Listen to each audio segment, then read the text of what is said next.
Assalamualaikum warahmatullahi wabarakatuh. Alhamdulillahi rabbil alamin. Wa bihi nasta'inu ala umuri dunya waddin. Allahumma sholli wa sallim wa barik ala sayyidina wa habibina wa syafi'ina wa qurrati a'yunina Muhammad wa ala alihi wa ashabihi ajma'in, amma ba'd. Guru Abdul Mu'in, sesepuh kita Kiai Hamim, Kiai Zarno, Pak Sairoji, tuan rumah, Bapak Ibu jamaah sekalian, tidak lupa tantretan sedaja. Tadi sudah kadung bahasa Madura, berarti ini ada orang Maduranya. Madura asli, Musabang asli pakai shot ya. Bapak Ibu jamaah sekalian rahimakumullah, alhamdulillah malam ini kita terus monggo bersyukur kepada Allah Subhanahu wa taala, berterima kasih kepada Rasulullah sallallahu alaihi wasallam yang telah diciptakan oleh Allah Subhanahu wa taala yang rahmatan lil alamin. Benar-benar Rasulullah itu memang rahmatan lil alamin. Bapak Ibu jamaah sekalian rahimakumullah, sedikit saya mau cerita. Di dalam kitab I'anatul Thalibin itu ada cerita pada saat Khalifah Abdul Malik bin Marwan.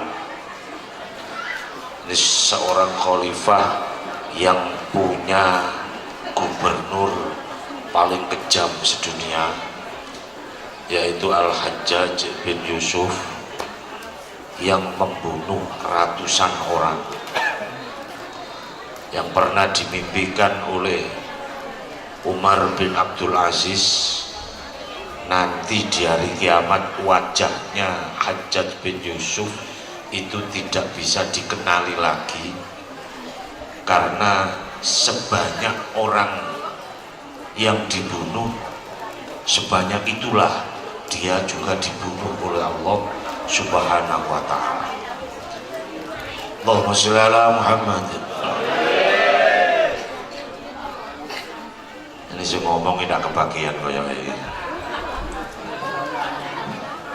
Jamaah sekalian rahimakumullah, lo pada zaman Abdul Malik bin Marwan itu ada seorang pemuda yang sangat tampan, ganteng, tubuhnya gagah, kulitnya bersih. Dia ini kebetulan seneng naik kuda. Coro sekarang itu mungkin wis gede dukur, wonge ganteng, wake duwite, tumpakane enpeng, kan podo gede ini itu nih. Pak Soleh numpak enpeng ya diuncalno Pak. Enpeng iki gede wonge cilik. Lah kok kebetulan satu hari pas dia berkuda, pas naik kuda, kudanya itu berot itu apa bahasa Indonesia? Kesurupan. Nah, ngamuk, kesurupan. Kudanya itu nggak bisa dikendalikan. Ya karena dia sudah kadung biasa naik kuda, ya tidak lompat. Bagaimana cara mengendalikan kudanya? Waduh, sumpeknya. Walau udah kemana-mana kudanya itu, sampai-sampai kudanya itu ke jalan menuju istananya Abdul Malik bin Marwan, sampai jalan Awanglong. Waduh, mau ke wali kota. Singkatnya, begitu sudah dekat dengan istananya Abdul Malik bin Marwan, lah kok tahu-tahu anaknya Abdul Malik bin Marwan, anaknya ini keluar dari rumah. keluar dari istana. Lah kuda yang tidak bisa dikendalikan itu akhirnya menyeruduk. Nyeruduk itu apa bahasa Indonesia? Nabrak itu loh. Nabrak itu kalau motor, kalau mobil. Nah, itu. Kalau kuda itu menyeruduk. Nah, nabrak anaknya Marwan bin Malik ini, Abdul Malik bin Marwan. Akhirnya wakotalah, mati anaknya. Masya Allah. Ya sumpah, sedih, langsung ditangkap oleh Satpol PP. Dia sedih, susah sekali, ya Allah, bagaimana nasib saya nanti ini. Ini putra mahkota yang ketika nanti Abdul Malik bin Marwan meninggal dunia, maka yang jadi raja yo anaknya itu. Tapi dia terbunuh oleh kudanya, pemuda tadi. Dihukum, Pak. Ya. Akhirnya si Marwan bin Malik ini ke Abdul Malik bin Marwan ini setelah diberitahu, marah, Pak. Ya, coba bayangkan lah, loh, anaknya yang bakalan jadi penggantinya itu terus terbunuh, marah. Begitu marah, bawa ke sini anak itu. Wah, akhirnya diborgol anak ini sambil dibawa ke menuju tuan raja, yaitu Abdul Malik bin Marwan. Terus dalam hatinya mau macam-macam, ya Allah, mau diapakan saya ini nanti. Yang jelas kalau membunuh orang itu hukumannya dibunuh. Lah kok begitu cedek, begitu deket di istananya mau ketemu. Loh, pemuda ini dalam hatinya itu ujung. Tiba-tiba itu ada yang mendorong. In khallasoni Allahu min hadhil waqi'ah akmalu bi maulidin Nabi sallallahu alaihi wasallam. Andaikan Allah menyelamatkan saya, mengeluarkan saya dari masalah ini, saya niat saya akan bikin maulid yang besar. Nah, itu gitu. Kata dia, itu kerentek aja dalam hatinya. Abdul Malik bin Marwan udah jengkel, wajahnya sudah Masya Allah. Ya namanya raja, Pak, apa saja bisa dikerjakan. Begitu dia nahan marah, sudah diancang-ancang anak ini mau diapakan. Begitu ketemu dengan si pemuda tadi itu, senyum dia. Loh, Malik bin Marwan ini tersenyum. Wajahnya itu ganti, dari wajah yang marah terus ganti yang ramah. Terus dia berkata, Mas, kamu punya sihir ya? Oh, enggak, ya Amirul Mukminin, enggak. Kenapa? Saya tadi itu marah sekali kepadamu. Sekarang kok perasaan marah itu enggak ada. Pasti ini sihirmu bagus sekali. Demi Allah, wallahi ya Amirul Mukminin, enggak punya saya, enggak punya sihir. Dipaksa tidak ngaku si pemuda ini. Udah begini aja, Mas. Kamu baca apa kamu kira-kira? Kalau kamu mau terus terang kepada saya, kamu saya bebaskan, kamu saya maafkan. Masya Allah, kata pemuda ini. Tidak baca apa-apa, Tuan Raja. Hanya saja saya tadi itu punya kerentek. Kalau saya diselamatkan dari masalah ini, saya akan bikin maulid yang besar atas kelahirannya Rasulullah Shallallahu Alaihi Wasallam. Raja ini langsung lemes. Ya sudah, kalau memang begitu, kamu saya maafkan. Dan ini ada uang 1000 dinar, 1000 loh. 1000 dinar lu nggak tahu udah berapa miliar. Dikasihkan, dah kamu bebas. Pulang selamat dari tuntutan hukuman mati. Pulang masih membawa uang.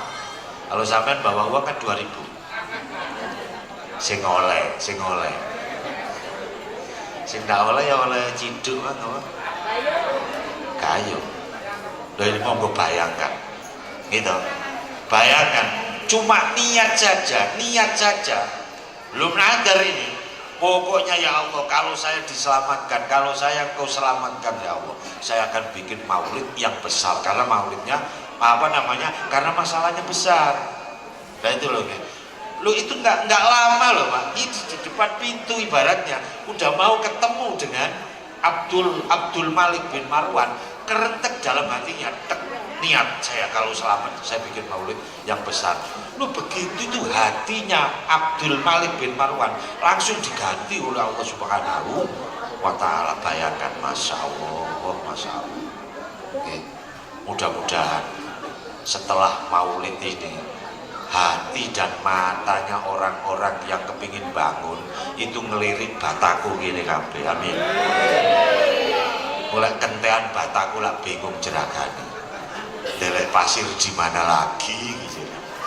Tapi insya Allah lo melihat ini, makanya monggo yang punya penyakit, yang punya hutang kita niatkan gitu.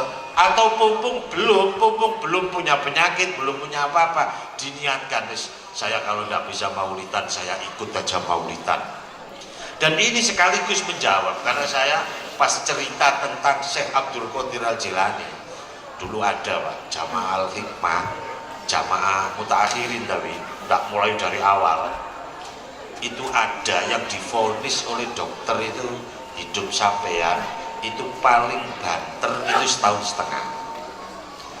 Pada tahun 2008 saya baru pindah rumah ke belakangnya Pak Rahmat Samidi.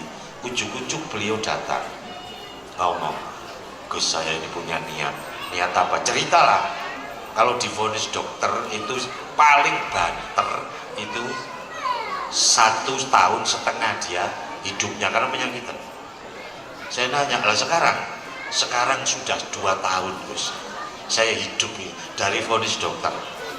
Nah itu gitu. Terus kok bisa begitu? Loh kok kebetulan di rumahnya tetangganya waktu itu ada Al-Hikmah bareng. Dan yang dibaca, yang dikaji saat itu manakibnya Syekh Abdul Qadir Jilani. Lah kok ya pas tepat ceritanya orang yang dirampok, kepala rampok itu 2. Terus Syekh Abdul Qadir yang ngangkat gampia itu, ternyata kepala rampoknya itu diserang oleh dua gampia itu. Terompahnya Syekh Abdul Qadir. Loh kok bisa? Yang dirampok nadar, kalau harta saya tertolong saya akan berikan separuh harta saya untuk Syekh Abdul Qadir Jilani. Nah itu. Terus jamaah Al-Hikmah ini nadar, saya kalau tidak mati saya 100 setahun setengah saya nadar akan manakiban. Begitu setahun setengah tidak mati bingung dia. Kok perasaan saya bingung ini apa? Lali, kalau wajah mati tidak mati lali. Gitu. Pulanglah ke kampung halamannya, tanya, ini kamu punya niat ini, punya niat yang belum kamu kerjakan. Nah, maka terus tahun 2008 itu ke rumah saya pernah Gus niat untuk manakiban. Ya silakan aja. Apa saya roji, saya bilang. Loh sampai sekarang kok yang ngomong sih urip nih. 20 tahun Pak masih hidup. Loh itu loh gitu. Loh ini terus ada ragu-ragu, mosok sih katanya begitu. Wah Rasulullah aja tidak pernah begitu, mosok Abdul Qadir bisa begitu katanya loh, Masya Allah. Lah ini tadi, nah gitu. Orang yang punya niat saya akan maulidan, akan mengadakan maulid Nabi, itu sudah diberikan langsung selesai dari hukuman mati dia diselamatkan. Masya Allah. Mudah-mudahan yang hadir di sini semuanya selamat. Semuanya selamat dunia dan akhirat. Amin. Barokahnya maulid Nabi. Amin ya robbal. Kurang lebihnya saya mohon maaf. Wa akhiran wassalamualaikum warahmatullahi wabarakatuh. Ini barokah yang doa.